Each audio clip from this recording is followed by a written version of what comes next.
స్తోత్రం స్తోత్రం స్తోత్రం స్తోత్రం స్తోత్రం స్తోత్రం స్తోత్రం.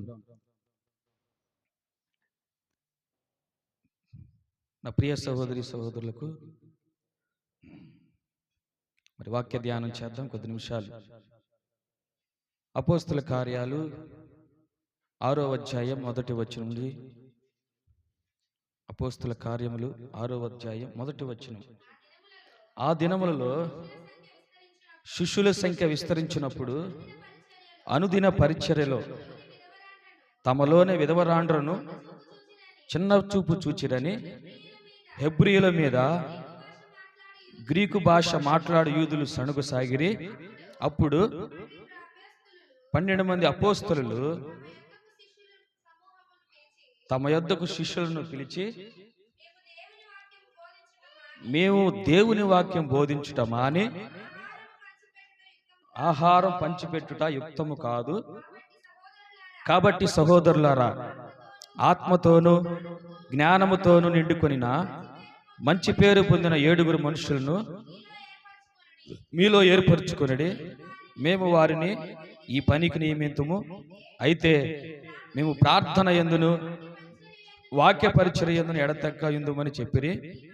ఈ మాట జనసమూహం అంతటికి ఇష్టమైనందున వారు విశ్వాసముతోను పరిశుద్ధాత్మతోను స్టెఫన్, ఫిలిప్పు, ప్రొకోర్, నికానోరు, తీమోను, పర్మెనాస్, యూదుల మత ప్రవిష్టుడును అంత్యొక్క ఏర్పరచుకొని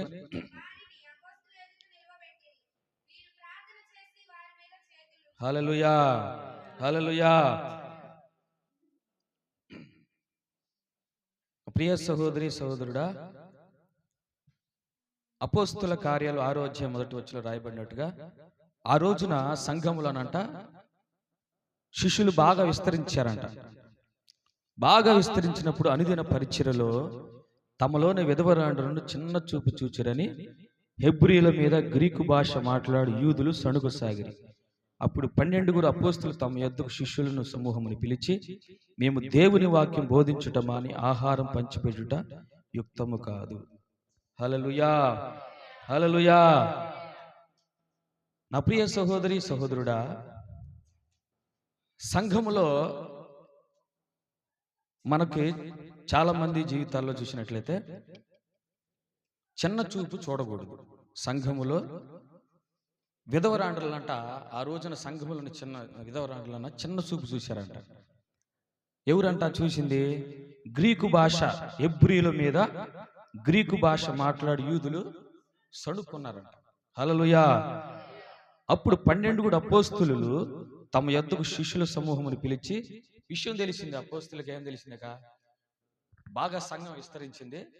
అయితే ఏళ్లలో ఏమైంది? కలహాలు వచ్చినాయి. కలహం వచ్చినప్పుడు వాళ్ళు ఏం చేశారంటే అపోస్తలులు ఆ శిష్యులందరినీ, ఆ శిష్యుల సమూహమును అందరినీ పిలిచి ఒక చోట సమకూర్చి ఏం చేశారంట? మేము దేవుని వాక్యం బోధిస్తున్నాం, ప్రార్థన చేస్తున్నాం, మాకైతే సమయం కుదరదు. కానీ 7 మంచి ఆత్మతో నింపబడుకున్న కొంతమంది 7 నియమిస్తామని చెప్పారు. అది నా ప్రియ సహోదరి సహోదరుడా, మన కుటుంబంలో కానీ, లేదా మన సంఘంలో కానీ, లేదా మన దినచర్యలో కానీ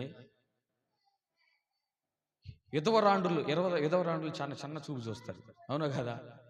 విధవరాండ్రులు చాలా చిన్న చూపు చూస్తారు. ఎందుకంటే భర్త చనిపోయాడు, వాళ్ళకి ఇంకా ఆధారం లేదు.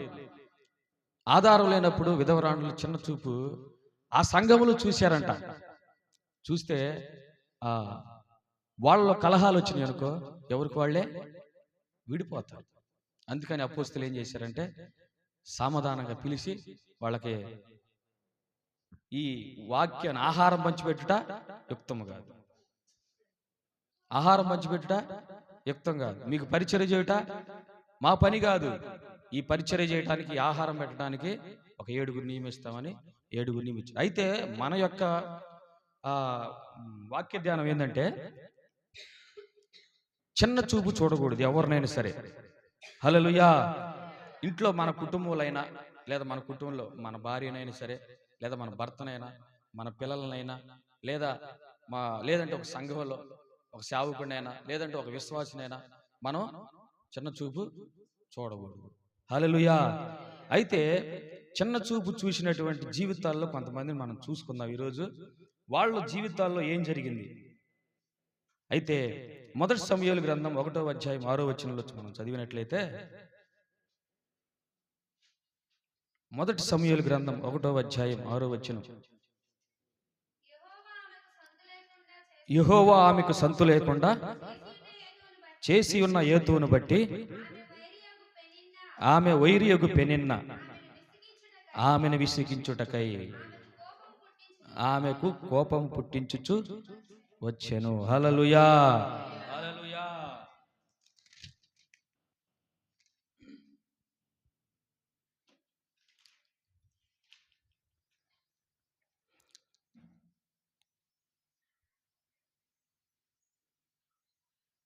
యెహోవా ఆమెకు సంతు లేకుండా చేసి ఉన్న హేతువును హేతువును బట్టి ఆమె వైరియగు పెనిన్న ఆమెను విసిగించుటకై ఆమెకు కోపం పుట్టించుచు వచ్చెను. హల్లెలూయా. నా ప్రియ సహోదరి సహోదరుడా, అన్నాకు పిల్లలు లేరు. అది అందరూ మనకు తెలుసు. ఎంతోమంది దైవజనులు చెప్తుంటారు కాబట్టి, పరిశుద్ధ గ్రంథాన్ని మనం చదివాం కాబట్టి మనకు తెలుసు అన్నాకి పిల్లలు లేరు. పిల్లలు లేరని సంగతి తన ఏమంటారు? కాదు కాదు. అవునవును. వైరియగు ఆమె వైరియగు పెనిన్న అది. హల్లెలూయా. ఎవరు? అన్న యొక్క వైరియగు పెనిన్న. అంటే పరిశుద్ధ గ్రంథంలో చూసినట్లయితే అక్కడ పెనిన్నాకి పిల్లలు పుట్టారో లేదు మనకు తెలియదు, కానీ పుట్టే ఉంటారు. అందుకనే పిల్లలు లేని ఆమెనే ఎగతాళి చేస్తుంది. హల్లెలూయా. అయితే ఆమెకు విసిగించిందంట. పెనిన్న అంట హన్నాకు పిల్లలు లేరని ఇసిగించిందంట. సంతు లేకుండా ఉన్నందుకు, హల్లెలూయా, పిల్లలు లేరని విసిగించిందంట. అక్కడ రాయబడింది, ఆమెను విసిగించుటకై ఆమెకు కోపం పుట్టించెను. హల్లెలూయా. నీకు పిల్లలు లేరు, నీకు పిల్లలు లేరు, నీకు పిల్లలు లేరు, నీకు పిల్లలు లేరని పదే పదే పదే పదే ఒకే ఇంట్లో ఉంటున్నారు కదా, ఒకే ఇంట్లో ఉంటున్నారు కదా, నీకు పిల్లలు లేరు పిల్లలు లేరని పదే పదే అంటుంటే ఆమె మనసు గాయమయ్యి ఎక్కడికి వెళ్ళి ఏడిచిందంట? దేవుని మందిరానికి వెళ్ళి ఏడిచింది. హల్లెలూయా. హల్లెలూయా. చిన్న చూపు చూసింది పిల్లలు లేరని. కానీ అదే ఆ హన్నాకి పుట్టినటువంటి ప్రవక్త సమూయేల్. హల్లెలూయా. గొప్ప గొప్ప ప్రవక్తగా దేవుడు మార్చాడు. పెనిన్న అయితే తనకు కలిగిన పిల్లలను బట్టి ఏనాడు కూడా ప్రార్థన చేయల. తన పిల్లల కొరకు కన్నీరు కార్చల. తన పిల్లలు ప్రయోజకులు కావాలని ఎప్పుడు కూడా కోరుకోలా. కానీ ఎప్పుడైతే హన్నా మీద కోపపడింది, హన్నాని విసిగించిందంట, నీకు సంతు లేదు, నీ సంతు లేదు, నీ సంతు లేదు. మా జీవితంలో కూడా చాలాసార్లు జరిగాయి ఇలాగా. గతించినట్టు నాకు పెళ్ళైన ప్రారంభంలో 3 సంవత్సరాలు నాకు పిల్లలు లేరు. పిల్లలు లేకపోతే మేము ఏ ఫంక్షన్కి వెళ్ళినా, ఎక్కడికి వెళ్ళినా కానీ ఎంతమంది పిల్లలు అనేవాళ్ళు. అంటే ఏం చెప్పాలి? పిల్లలు లేరు. అవునయ్యా, సంవత్సరం ఎలా తలిగే పుట్టాలి, లేదంటే లేట్ అయ్యిద్ది అని చాలాసార్లు సునీతనైతే భయంకరంగా కాలనీలో కొట్టుకాడకపోతే ఒక అవహేళనగా చూసేవాళ్ళు. ఎందుకంటే పిల్లలు లేరని. చాలామంది జీవితాల్లో ఇప్పుడైతే మనకు పిల్లలు కలిగారు కాబట్టి దేవుని స్తోత్రం. కానీ అదే పిల్లలు లేని జీవితాల్లో చాలా అవమానాలు పడుతున్నారు. అవునా కాదా? చాలా నిందలు పడుతున్నారు, చాలా అవమానాలు పడుతున్నారు. కానీ ఆమె జీవితంలో, అన్నా జీవితంలో ఎప్పుడైతే ఒక నింద వచ్చింది, ఒక అవమానం వచ్చింది, ఒక తృణీకారం వచ్చినప్పుడు ఆమె అక్కడ కూడా పెనిన్నాని బట్టి దూషించిందా? పెనిన్నాని అవమానించిందా? పెనిన్నాని దూషించలేదు, అవమానించలేదు. కానీ రోషం తెచ్చుకొని ఎక్కడికి వెళ్ళి దేవుని సన్నిధికి వెళ్ళి ప్రార్థనలో, నాకెందుకు లేదు సంతు లేదు, నాకు సంతానం ఎందుకు లేదయ్యా, నేనేం పాపం చేశాను, నీకు విరోధంగా నేనేం పాపం చేశాను, దయతో నన్ను క్షమించయ్యా, నా వైరియగు పెనిన్న ద్వారా నేను ఎన్నో అవమానాలు పడుతున్నాను, నా భర్త ద్వారా కూడా ఎన్నో అవమానాలు పడుతున్నాను అని రోదన చేసి కూర్చొని కన్నీరు కారుస్తుంటే దేవుడు ఆమె మొర ఆలకించి ఆమెకు సంతుగలుగు చేశాడు. హల్లెలూయా.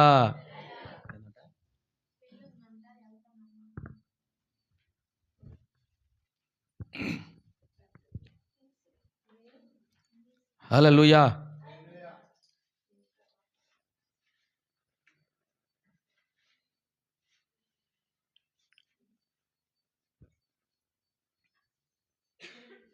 అన్న ప్రార్థనను బట్టి దేవుడు మంచి ప్రవక్తనిచ్చాడు. ఆమె కడుపు గర్భఫలం నుండి మంచి ఒక శ్రేష్టమైనటువంటి ఒక బహుమానాన్ని, ఒక స్వాస్థ్యాన్ని దేవుడు హన్నాకి ఇచ్చాడు. హల్లెలూయా. ఆమె అక్కడ కూడా తృణీకరించబడింది, కానీ తృణీకరించాల, పెనిన్నాన్ని తృణీకరించాల, కానీ రోషం తెచ్చుకొని ప్రార్థనలో విజయాన్ని పొందుకుంది. హల్లెలూయా, హల్లెలూయా, హల్లెలూయా. అదేవిధంగా రెండవది చూద్దాం. 1 సమూయేలు గ్రంథం 17వ అధ్యాయం 28వ వచనం. 1 సమూయేలు గ్రంథం 17వ అధ్యాయం 28వ వచనం. అతడు వారితో మాట్లాడున్నది అతని పెద్దన్నయగు ఏలీయాబునకు వినపడగా ఏలీయాబునకు దావీదు కోపం వచ్చెను. అతనితో, నీవిక్కడికి ఎందుకు వచ్చితివి? అరణ్యంలో నా చెర్ర గొర్రె మందను ఎవరి వశము చేసితివి? నీ గర్వమును నీ హృదయపు చెడుతనమును నేను ఎరుగుదును. యుద్ధము చూచుటే కదా వచ్చితివని. నువ్వు అందుకు నేనేమి చేసి తిని మాట మాత్రం పలికి తినని చెప్పి. హల్లెలూయా. చాలమ్మా. ఇక్కడ దావీదు ఇశ్రాయేలు ప్రజలనంట ఫిలిష్తీయుడు గొలియాతు చూసి, రేయ్, మీలో ఎవరైనా, ఇశ్రాయేలు ప్రజలు ఎవడైనా సరే నన్ను ఓడిస్తే నేను మీకు సాష్టాంగ పడతాము అని ఒక సవాల్ చేశాడు. గొలియాతు ఒక సవాల్ చేశాడు. సవాల్ చేస్తే అక్కడే ఉన్నటువంటి దావీదు కోపం వచ్చింది. హల్లెలూయా. వాడు సవాల్ని అప్పుడేమన్నాడంటే 26లో 17-26లో చూసినట్లయితే, దావీదు జీవము గల దేవుని సైన్యములను తిరస్కరించుటకు ఈ సున్నతి లేని ఫిలిష్తీయుడు ఎంతటి వాడు. హల్లెలూయా. చిన్న బొడ్డోడు దావీదు, బొడ్డోడు చిన్న దావీదు, కానీ ఆజానుబాహుడు నిమ్రోదు. వాడి యొక్క చరిత్ర చూసుకుంటే దాదాపు 50 అడుగులు ఉంటాడు వాడు, నిమ్రోదు అనేవాడు. అంత ఆజానుబాహు కలిగినటువంటి గొలియాతు చూసి ఇట్ట పైన, గొలియాతు చూడాలంటే ఇట్ట చూడాలి. ఎవరు? దావీదు. ఇట్ట చూడాలి దావీదు, ఇట్ట కాదు, ఇట్ట చూడాలి. జీవము గల దేవుని సైన్యమును ఎదిరించుటకు నువ్వు ఎంతటి వాడురా నువ్వు అని సవాల్ చేశాడంట. సవాల్ చేస్తే అదే సమయంలో ఉన్నటువంటి ఏలీయాబు దావీదు పెద్ద అన్న అంటున్నాడు, రేయ్, నీ గర్వం నాకు తెలుసురా. ఏమన్నాడు? నీ హృదయపు చెడుతనము నేను ఎరుగుదును. యుద్ధము చూచుటకు రా వచ్చినోడు వచ్చినట్టు ఉండకుండా నువ్వెందుకే నీకు చేతగాని పనులన్నీ చేస్తావు? హల్లెలూయా.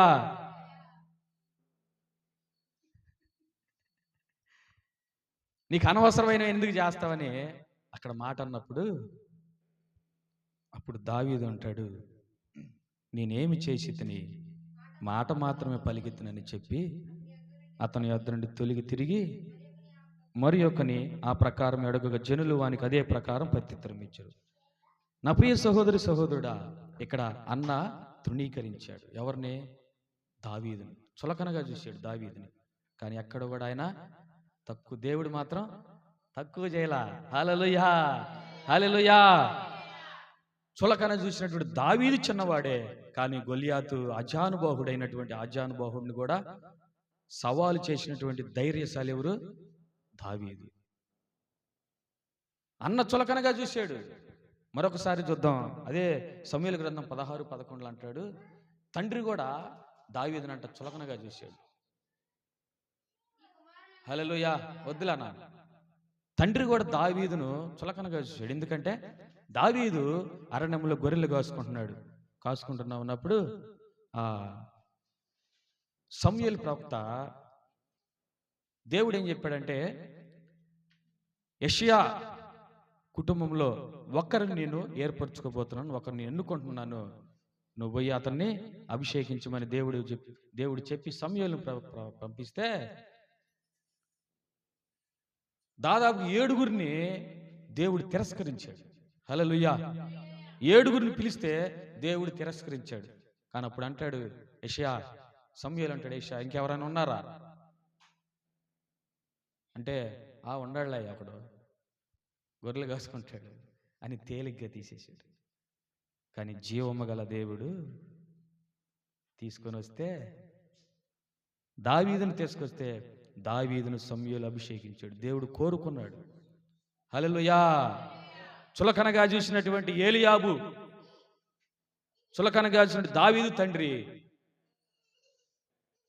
వాళ్ళైతే చులకనగా చూశారు కానీ, వాళ్ళైతే తృణీకరించారు, వాళ్ళైతే తిరస్కరించారు కానీ దేవుడు మాత్రం సింహాసనం మీద కూర్చోబెట్టాడు. హల్లెలూయా, హల్లెలూయా. నా ప్రియ సహోదరి సహోదరుడా, నీ కుటుంబంలో నీ భార్య నిన్ను చులకనగా చూస్తుందేమో, నీ కుటుంబంలో నీ భర్త నిన్ను చులకనగా చూస్తున్నాడు. నువ్వేం ధైర్యపడము, అధైర్యపడమాకు, ధైర్యం తెచ్చుకో, ప్రార్థనలో కూర్చో.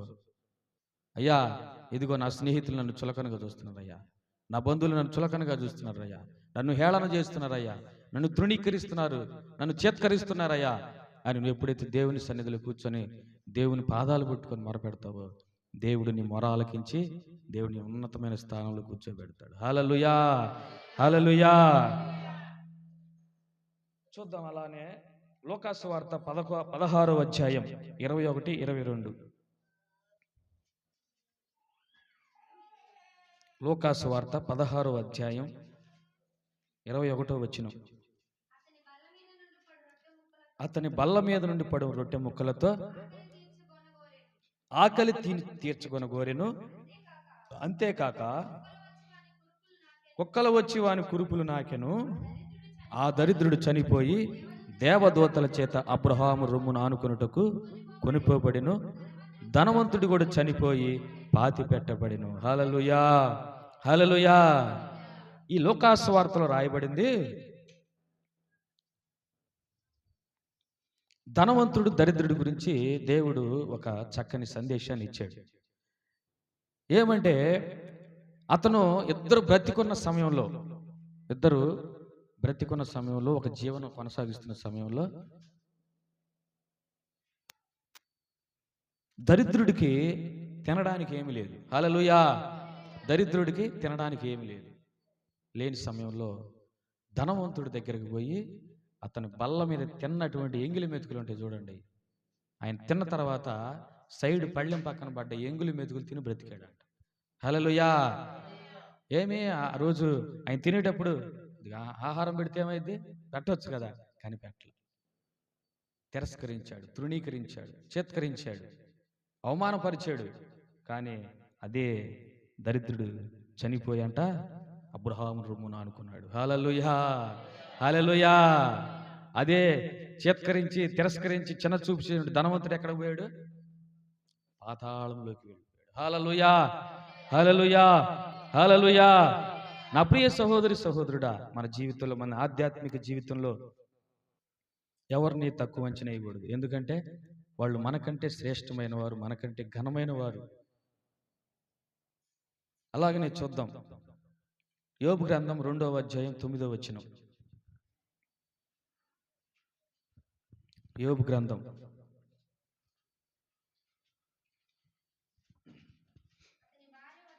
అతని భార్య వచ్చి, నీవు ఇంకను యథార్థతను వదులకయుందువా, దేవుని దూషించి మరణము కమ్మని. అందుకతడు, మూర్ఖురాలను మాట్లాడినట్టు మాట్లాడుచున్నావు. ఆమేన్. అనుభవించతగదా.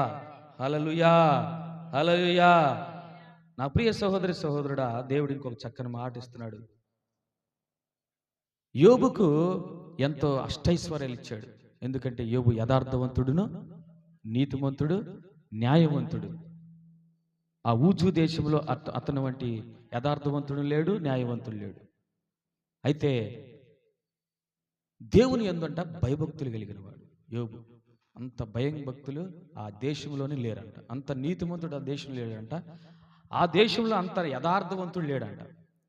వేకువని లేచి తన పిల్లల కొరకు కన్నీటితో వాళ్ళ పాపల నిమిత్తం ప్రార్థన చేస్తారంట. హల్లెలూయా, హల్లెలూయా. నా ప్రియ సహోదరి సహోదరుడా, కుటుంబంలో మన పిల్లలు వీడు పనికిరాడు, వీడు వేస్ట్ అనుకున్నావు అనుకో, వాడే ప్రయోజకుడు అవుతాడు. హల్లెలూయా, హల్లెలూయా. వాడే తృణీకరించబడిన వాడు అనుకో. వీడికి జ్ఞానం లేదు, తెలివి లేదని నువ్వు అనుకోవచ్చు, కానీ దేవుడు తెలుసు వీడికి సర్వ జ్ఞానం. వాడే ఒక ప్రవక్త కాబోతాడు. హల్లెలూయా, హల్లెలూయా. వాడే ఒక దావీదు అవుతాడు, వాడే ఒక యోబు అవుతాడు. దేవునికి స్తోత్రం కలుగును గాక. సౌలు తనకున్న జ్ఞానాన్ని బట్టి, తనకున్న అతిశయాన్ని బట్టి అంట గర్వించాడంట. దేవుని మాటను ధిక్కరించి ఎక్కడికి వెళ్ళాడు? పాతాళంకి వెళ్ళిపోయాడు. హల్లెలూయా. దేవుని మాటకు లోబడ్డటువంటి దావీదు అంచెలంచెలుగా ఎదిగాడు. దేవునికి స్తోత్రంగా. అందరూ చాపట్లు కూడా ప్రభుని మహిమ పడతాం. హల్లెలూయా. మంచి ఆశీర్వాదం ఉంది. గొర్రెలు గొడ్లు సకల సమృద్ధి ఉంది యోబుకి. ఇక ఆయనకు కొదువే లేదు. హల్లెలూయా. ఆయనకు కొదువు లేదు. తినడానికి సమృద్ధిగా ఉంది, ఆహారం ఉంది, ధాన్యం ఉంది, సర్వ సంపదలు దేవుడు యోబుకు అనుగ్రహించాడు. అదే కాకుండా యోబు గృహము చుట్టూ అగ్ని కంచె వేశాడు. హల్లెలూయా. కంచె వేస్తే ఒక రోజున సాతానుడంట, అపవాది, ఇటు అటు తిరుగుతా ఉన్నాడు. తిరుగుతా ఉన్నప్పుడు దేవుడు అన్నాడంట, సాతాను, నా కుమారుని చూసావా నువ్వు? అతను నీతిమంతుడు, యథార్థవంతుడు, న్యాయవంతుడు, దేవుని యందు భయభక్తులు గలవాడని దేవుడు సాక్ష్యం ఇచ్చాడు. హల్లెలూయా. ఎవరి దగ్గర? అపవాది దగ్గర ఇచ్చాడు. అపవాది దగ్గర ఇస్తే అపవాది కంట కొంకులు ఇరిగిపోయినాయి. అంటే దాని యొక్క తల కొట్టేసినట్టు ఉంది. ఒక భూలోకంలో ఒక వ్యక్తి గురించి దేవుడే సాక్ష్యం ఇచ్చాడంటే ఇక దానికి నరాలు చుట్టుకున్నాయి అన్నమాట. అవునా? ఒకసారి కంచి తీసాడు, వాడు పతాపమైన చూస్తానని ఆ కంచి తీసేస్తే మొట్టమొదటిగా అక్కడ ఉన్నటువంటి వాళ్ళు వచ్చి, అయ్యా పిల్లలు చనిపోయారయ్యా, ముందు గొడ్లు చనిపోయినాయి, తర్వాత గొర్రెలు చనిపోయినాయి, తర్వాత ఆస్తులన్నీ కోల్పోయిన తర్వాత నీ పిల్లలు కూడా చనిపోయారయ్యా అని. నాకు ఒక డౌట్ వచ్చింది. ఏమిటంటే, భార్య ఎందుకు చనిపోలేదు? హల్లెలూయా. అంటే ఇంకో భార్య ఎందుకు చనిపోలేదబ్బా అనుకున్నా నేను. కానీ ఎక్కువ భార్య మీద కన్నా కూడా పిల్లల మీద, ఆస్తి మీద, డబ్బు మీద ఎక్కువ ప్రేమ ఉంటుంది. అందుకనే ఎవరైతే దేని మీద ఎక్కువైతే ప్రేమ ఉంటుందో దాన్ని నరికేసేసాడు సాతానుడు. తీసేస్తే అప్పుడు కూడా దేవుడు అంటాడు, యెహోవా ఇచ్చును, యెహోవా తీసుకున్నాడు, దేవునికే మహిమ కలుగును గాక అన్నాడు. ఎక్కడ కూడా నోటి మాట ద్వారా ఒక్కసారి కూడా దేవుణ్ణి అవమానపరచలా, దూషించలా. ఆ తర్వాత భార్య అంటదే, ఇంత సర్వం కోల్పోయావు, ఇన్ని కోల్పోయావు, ఇంత కోల్పోయావు, పిల్లలు కోల్పోయావు, అన్ని కోల్పోయినా కానీ ఇంకా దేవుడు దేవుడు అంటావు ఏందయ్యా అని అక్కడ భార్య ఏం చేసింది? యోబును దూషించింది, కించపరిచింది, చావరాదా అంది, అవమానపరిచింది. భార్య తట్టుకోలేకపోతే, భార్య ఆ మాట అంటే పక్కనున్న భార్య కూడా సపోర్ట్ చేయకపోతే ఇక మనిషి ఎలా బ్రతుకుతాడు? అన్ని సమస్యలు, శోధనలో. భార్యకైనా బాధ భార్యకైనా? ఆయనకుండదా? హల్లెలూయా. ఆయనకుండదా? యోబు గారికి ఉండదా బాధ? అక్క ఉంటది. లేడీస్ కన్నా కూడా మగవాళ్ళకి ఎక్కువ బాధ ఉంటుంది. ఎందుకంటే మగవాడు అనేవాడు బయటపడ్డా. ఎప్పుడు మీరైతే బహిరంగంగా ఏడుస్తారు, కానీ మేము లోపల ఏడుస్తాం. హల్లెలూయా. ఎందుకంటే బయట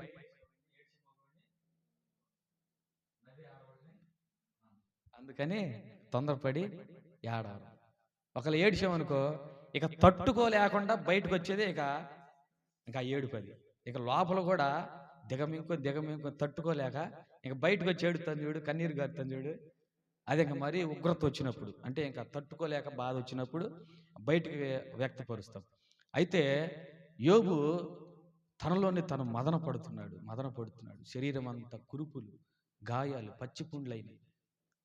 కూర్చోడానికి వల్ల కావట్లేదు, పడుకోలేకపోతున్నాడు, నిలబడలేకపోతున్నాడు, కూర్చోలేకపోతున్నాడు, తినలేకపోతున్నాడు. తింటే నోటి నిండా పొక్కులు, పనుకుంటే వెనక నిండా కురుపులు, కూర్చుంటే మొత్తం శరీరం అంతా గాయాలు, చిల్ల పెంకులు పెట్టి గీక్కుంటున్నాడు. అప్పుడు వచ్చి అంటది, ఇంకా నువ్వు దూషించి చావరాదా అంటే, దేవుని మీద చూపినటువంటి యోబు చిరస్థాయిలో నిలిచిపోయాడబ్బా. హల్లెలూయా, హల్లెలూయా. అతనికి 1000 పొరుగు దండాలు పెట్టినా కానీ ఇక మనం ఆయన సాటి అసలు ఎవరు లేడు, అంతే పరిశుద్ధ గ్రంథంలో. అందుకని శ్రేష్టమైన మాట పెట్టుకున్నాడు ఈ మన యోబు. హల్లెలూయా, హల్లెలూయా, హల్లెలూయా. నా ప్రియ సహోదరుడా, అంత మాట అన్న కూడా భార్య ఎక్కడ కూడా యోబు కూడా దేవుణ్ణి మాత్రం దూషించాడు. ఎందుకంటే దేవుడు న్యాయవంతుడు, దేవుడు యథార్థవంతుడు. తాత్కాలికమైన శ్రమ రావచ్చు కానీ అయ్యే శ్రమలు జీవితాంతం నీకుండవు. తాత్కాలికమైన బాధ రావచ్చు కానీ జీవితాంతం దేవుడు నీకు అనుమతి ఇవ్వడు. ఆ శ్రమలలో, ఆ బాధలలో, ఆ కన్నీటిలో దేవుడు చూసి సంతోషపడతాడు. హల్లెలూయా. దేవుడు నీ కన్నీటిని నాట్యంగా మారుస్తాడు. హల్లెలూయా, హల్లెలూయా. తర్వాత స్నేహితులు వచ్చినా కూడా ఆయన్ని అవమానపరిచారంట. ఉందా లేదా దాంట్లో? హల్లెలూయా. స్నేహితులు కూడా అవమానపరిచినా కానీ ఎక్కడ కూడా దేవుని నామానికి అవమానం కలగలేదు. హల్లెలూయా. తర్వాత చూద్దాం, ఇంకొక మాట చూద్దాం. 1 సమూయేలు 17:33.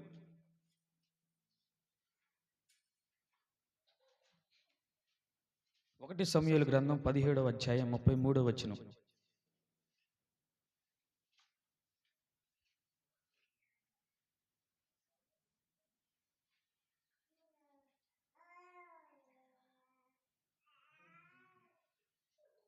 హల్లెలూయా. సౌలు ఈ ఫిలిష్తీని ఎదుర్కొని వానితో పోట్లాడుటకు బలము చాలదు, నీవు బాలుడవు, నీవు బాల్యము నుండి కాదు అనెను. అందుకు దావీదు సౌలుతో ఇట్లా నేను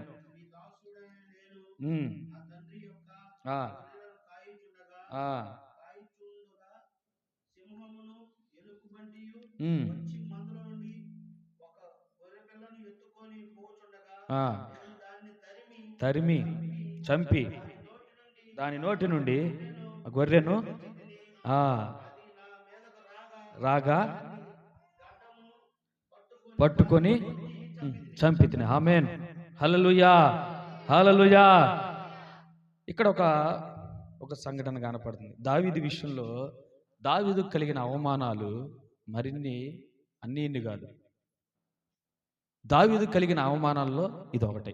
దావీదు చిన్న చూపుని చూసిన వాళ్ళు కూడా సౌలు ఒకడు. సౌలు గొలియాతు యుద్ధ రంగంలో ఆరితేరినవాడు, మంచి బలాఢ్యుడు, ఆజానుబాహుడు. హల్లెలూయా, మంచి ఆజానుబాహుడు.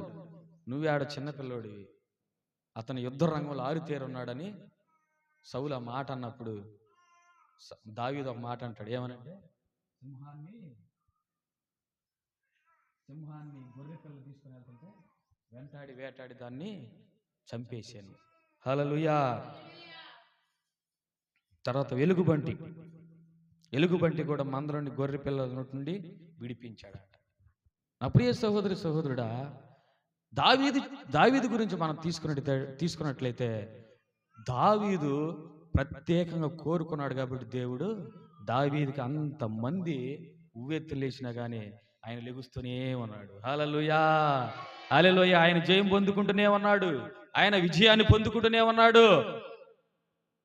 తీసుకెళ్ళి ఎక్కడ పెట్టాడంటే ఇశ్రాయేలు ప్రజలకు ఒక రాజుగా నియమించాడు. హల్లెలూయా, ఆయన సంతానం నుండే యేసు ప్రభు వచ్చాడు. హల్లెలూయా, హల్లెలూయా. చూద్దాం ఇంకొక మాట. ఆదికాండం 37:11.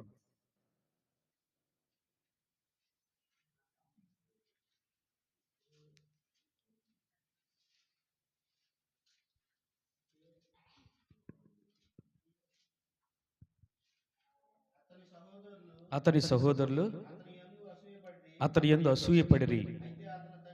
అయితే అతని తండ్రి ఆ మాట జ్ఞాపకం చేసుకొని అతని సహోదరులు షెకెములో తమ తండ్రి యందు మేపుటకు వెళ్ళిరి, మందను మేపుటకు వెళ్ళిరి. అప్పుడు ఇశ్రాయేలు చూచి, ఈ సహోదరులు చాలు. అతని సహోదరులు అతని యందు అసూయపడిరి. అయితే అతని తండ్రి ఆ మాట జ్ఞాపకం ఉంచుకొనెను. హల్లెలూయా. యోసేపు అన్నలే, సహోదరులే. ఒక తల్లి కడుపును పుట్టకపోయినా ఆ లేయాకు పుట్టిన కుమారులు కొంతమంది, అయితే రాహేలుకు పుట్టిన కుమారులు ఇద్దరు, బెన్యామీను యోసేపు, వాళ్ళిద్దరు. అయితే బెన్యామీను ప్రాముఖ్యత కాదు, కానీ లేయాకు పుట్టినటువంటి కుమారులు యోసేపుకు సహోదరులు. అయితే యోసేపునంట యాకోబు చాలా అతి గాఢంగా ప్రేమించాడట. యోసేపు, యాకోబు ముద్దుల కొడుకు, నిలువుటంగి అద్దాల చొక్క కుట్టించాడంట. ఎంతో గాఢంగా ప్రేమించాడంట. ప్రేమిస్తే అది వాళ్ళ అన్నలు చూసి తట్టుకోలేక చంపాలని ప్రయత్నం చేశారు. కానీ వారిలో ఉన్నటువంటి పెద్దన్న రూబేను, అతను రే ఇట్లా చంపడం మంచి పద్ధతి కాదు, మన సహోదరుడు అని అతను ఒక లోయలో పడేస్తే, ఆ తర్వాత ఆ లోయలో నుండి తీసుకొని అక్కడ ఐగుప్తు దేశానికి అమ్మేసేసారు. హల్లెలూయా, హల్లెలూయా, హల్లెలూయా.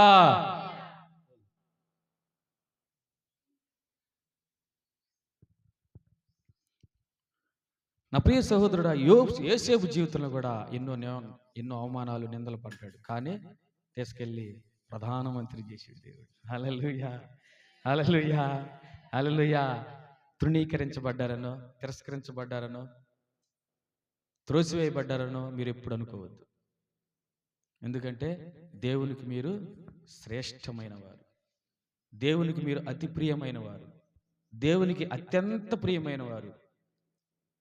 దేవుడు నిన్ను ఈ లోకంలోనికి తీసుకొని వచ్చి నిన్ను ఒక రూపురేఖగా మార్చుకొని ఈ లోకంలో నిన్ను నిలబెట్టాడు అంటే నీ ద్వారా ఆయనకి ఏదో, అవునా కదా, నీ ద్వారా ఏదో.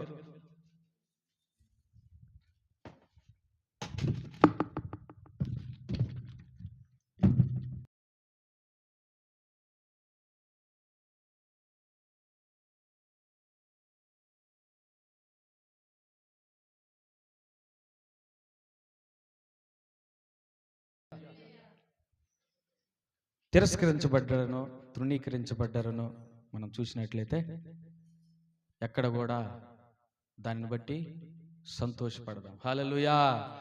దానిని బట్టి ఆనందిద్దాం, దానిని బట్టి దేవునికి స్తోత్రాలు చెల్లిద్దాం. హల్లెలూయా.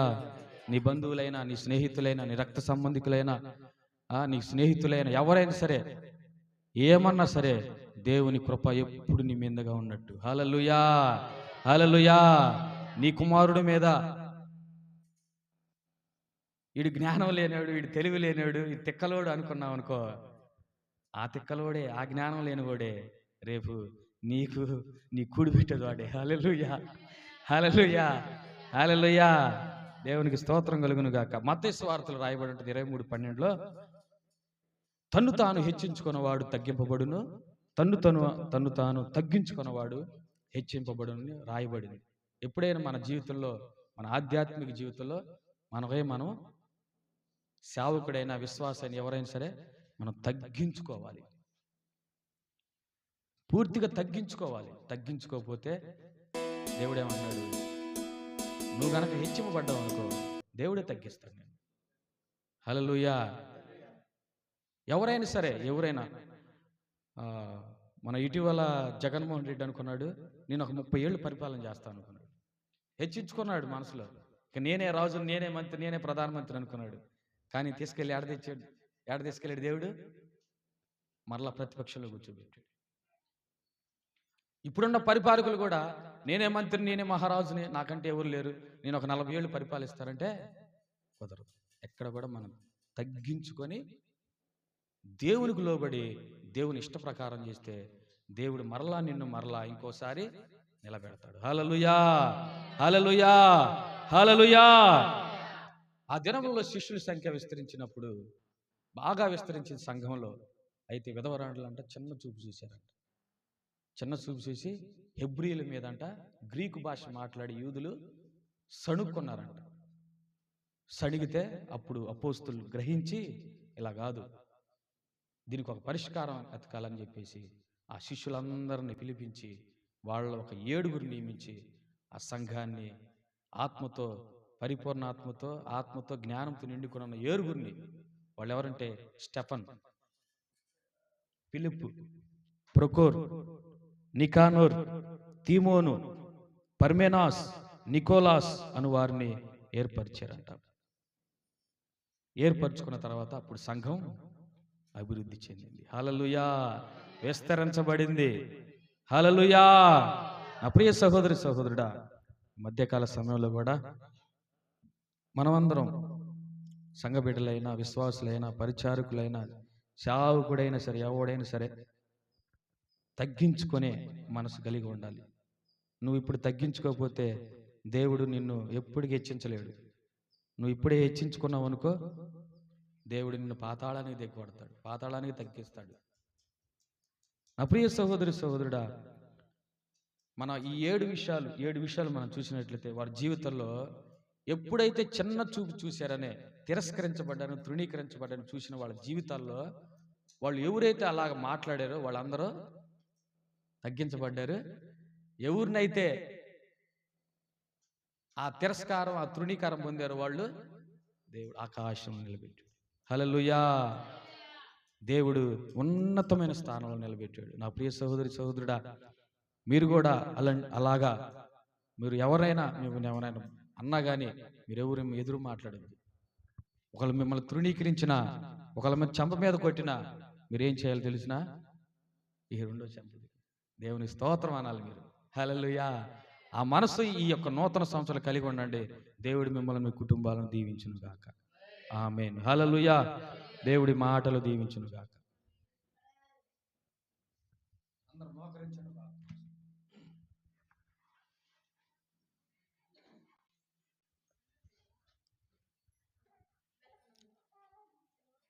స్తోత్రం, స్తోత్రం, స్తోత్రం. పరిశుద్ధుడా, జీవాధిపతి, నీకు వందనాలు నాయనా. అయ్యా, అపోస్తుల కార్యంలో నాయనా మీరు చెప్పబడిన రీతిగా అపోస్తుల ఆ దినాలలో ప్రభా శిష్యుల సంఖ్య విస్తరించినప్పుడు నాయన, ఇదిగో ప్రభా గ్రీకు హెబ్రీయుల మీద గ్రీకు భాష మాట్లాడి యూదులు విధవరాండ్రను చిన్న చూపు చూస్తున్నారని ప్రభా వాదనలు ఆడుకున్నారయ్యా, సణుక్కున్నారని వాక్యం సెలవిస్తుంది నాయన. అయితే పరిశుద్ధాత్మదేవా, నేను అయ్యా ఇదిగో ప్రభా ఆ సణుగులు నీ దగ్గరికి వెళ్ళాయినాయన. అయ్యా ఇదిగో ప్రభా అక్కడ ఉన్నటువంటి ఆ 12 మంది అపోస్తలులు అయ్యా ఒక 7గురు ఆత్మాభిషేకం కలిగిన వారు నియమించి అయ్యా ఇదిగో ప్రభా ఆ సంఘములో ఏర్పడినటువంటి ఆ గలిబిలిని, ఆ సంఘములో ఏర్పడినటువంటి కలతను, కన్నీరుని అయ్యా ఇదిగో ప్రభా మీరు మాన్పారు. అయ్యా ఇదిగో ఎవరైతే తృణీకరించబడ్డారో, ఎవరైతే అయ్యా త్రోసివేయబడ్డారో, కాదు గీదు అనుకున్నారో వారే నాయన నువ్వు హెచ్చించారని మాట సెలవిచ్చారు ప్రభా. తను తాను తగ్గించుకున్నవాడు హెచ్చించబడతాడని, తను తాను హెచ్చించుకున్నవాడు తగ్గించబడతాని వాక్యం సెలవిస్తుంది ప్రభా. అవునయ్యా, మా జీవితాల్లో అన్న పెనిన్న విషయంలో చూసినట్లయితే అయ్యా ఇదిగో ప్రభా అన్న మీద నాయన సంతు లేదనేది అయ్యా ఎగతాళి చేసింది ప్రభా. నీ స్తోత్రాలు నాయన. తద్వారా ఇదిగో ప్రభా రోషము కలిగి దైవ సన్నిధిలోకి వెళ్ళి ప్రార్థించినప్పుడు అయ్యా ఇదిగో ప్రభా నాయన ప్రపంచానికి అయ్యా గొప్ప నాయన ప్రవక్తను అందించారు ప్రభా. నీ స్తోత్రాలు నాయన. అయ్యా వందనాలు చెల్లిస్తున్నాను. వందనాలు చెల్లిసిన యోబు జీవితంలో కూడా నాయన భార్య చిన్న చూపు చూసింది ప్రభా. అయినా కానీ ఎక్కడ కూడా ప్రభా నీ నామానికి అవమానం కలగకుండా యోబు తన ఉన్న పరిస్థితిని బట్టి నాయన ఇదిగో ప్రభా కృతజ్ఞతలు చెల్లించాడు, నిన్ను స్తుతించాడు, ఆరాధించాడు. తద్వారా 10 మంది పిల్లలను కోల్పోతే నాయన మరలా 10 మందిని, మొత్తం 20 మంది పిల్లలను అయ్యా ఇదిగో ప్రభా సమస్తాన్ని ప్రభా రెండంతలుగా ఆశీర్వాదం ఇచ్చావు నాయన. అయ్యా దావీదు జీవితంలో ఎన్నో తిరస్కారాలు, తృణీకారాలు, అయ్యా ఇదిగో ప్రభా సనుగులు, సంశయాలు ఉన్నప్పుడు నాయన ఇదిగో ప్రభా దావీదు పట్ల నువ్వు గొప్ప కార్యం నెరవేర్చావు నాయన. తండ్రి అన్న అయ్యా సౌలు నాయన ఎంతమంది నాయన కూడుకొని వచ్చిన దావీదు మాత్రం నీ మీద ఆనుకొని అయ్యా ఇదిగో ప్రభా ఆధారపడ్డాడు ప్రభా. ఎప్పుడైతే నీ మీద ఆనుకొని ఆధారపడ్డాడో నాయన ఇదిగో ప్రభా ఆయన రాజుగా మీరు నియమించారు ప్రభా. నీ స్తోత్రాలు అయ్యా. యేసేపు జీవితంలో కూడా తన అన్నలు అయ్యా ఇదిగో ప్రభా ఎంతో పగబట్టిన, ఎంతో దూషించిన, తృణీకరించిన, అసూయపడిన, ఇదిగో ప్రభా ఐగుప్తు దేశానికి అమ్మబడిన ఎక్కడ కూడా ప్రభా అన్నలను దూషించలేదు, అవమానపరచలేదు అయ్యా. అయ్యా ఇదిగో బైబిల్ గ్రంథంలో భక్తులందరూ ప్రభా అయ్యా అవమానపడ్డారు కానీ ఎక్కడ కూడా తిరిగి దూషించలేదు నాయన.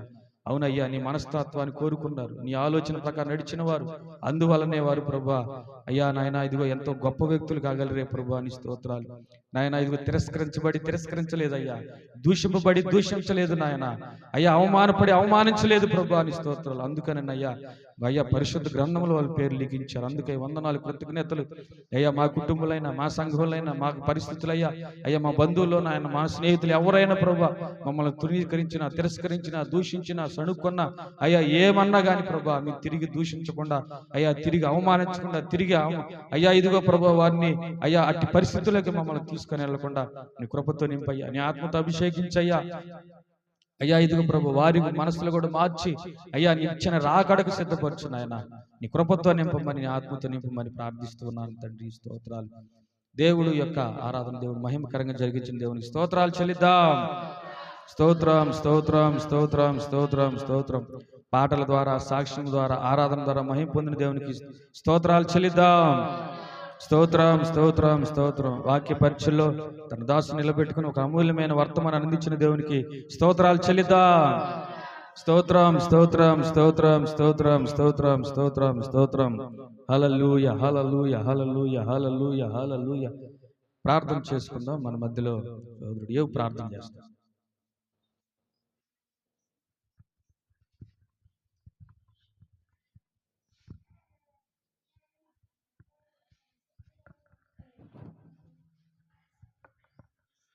స్తోత్రములు తండ్రి, మహాగణుడా యేసయ్యా నీకు వందనాలు, స్తోత్రాలు ప్రభువా.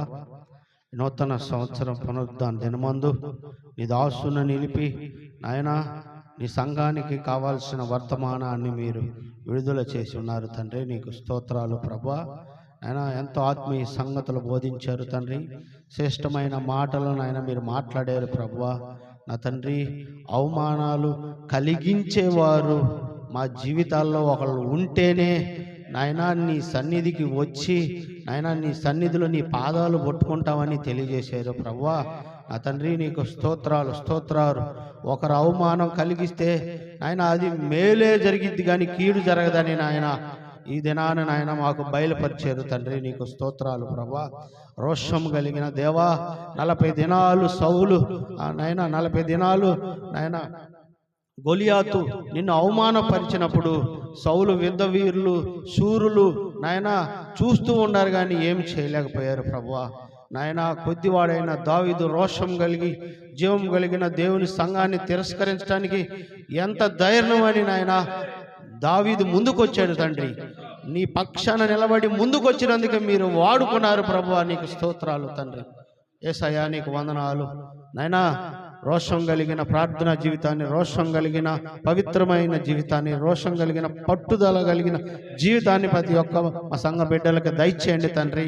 అవమానాలు, శోధనలు ఎన్నొచ్చినా కానీ నా తండ్రి కుంగిపోకుండా నా తండ్రి అలాంటి అవమానాలు వచ్చినప్పుడు నీ దగ్గరికి రావటానికి అవి ఒక మాకు మార్గంగా ఉన్నాయి ప్రభువా.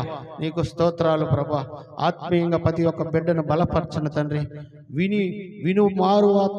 వినువారు మాత్రమై ఉండకుండా తండ్రి ఈ వాక్యాన్ని అనుసరించి తండ్రి ఈ వాక్యంలో ఉన్న జీవాన్ని పొందుకొని మేలులను ఆయన అనుభవించినట్లు ప్రతి ఒక్కరిని నాయన ఈ వాక్యం అనుసరించి బతకడానికి ప్రతి ఒక్కరిని నింపండి తండ్రి. నీ శక్తితోటి నింపండి తండ్రి. రానున్న రోజుల్లో నాయన మీ ఉన్నతమైన కృప, మీ ఉన్నతమైన ప్రణాళిక ప్రతి ఒక్కరి మీద నెరవేర్చండి తండ్రి. నీకు స్తోత్రాలు, స్తోత్రాలు ప్రభువా. ఆత్మీయంగా బలపడి నాయన అంచెలంచెలుగా నీ చేతి నీడలో దీవించబడినట్లు నీ బలిష్టమైన హస్తము కింద దీనులమై ఉన్నట్లు నాయనా మమ్మల్ని మేము తగ్గించుకొని నీ సమయమందు నువ్వు హెచ్చించే సమయమందు మేము హెచ్చించబడినట్లు కృప చూపించింది సహాయం చేయండి తండ్రి. ప్రతి ఒక్కరికి నాయన నీ దైవ దీవెనలు ఎల్లప్పుడూ ఉంచమని సర్వశక్తి కలిగిన యేసు నామమున వేడుకొని ప్రార్థిస్తున్నాం తండ్రి. ఆమేన్, ఆమేన్, ఆమేన్. హల్లెలూయా.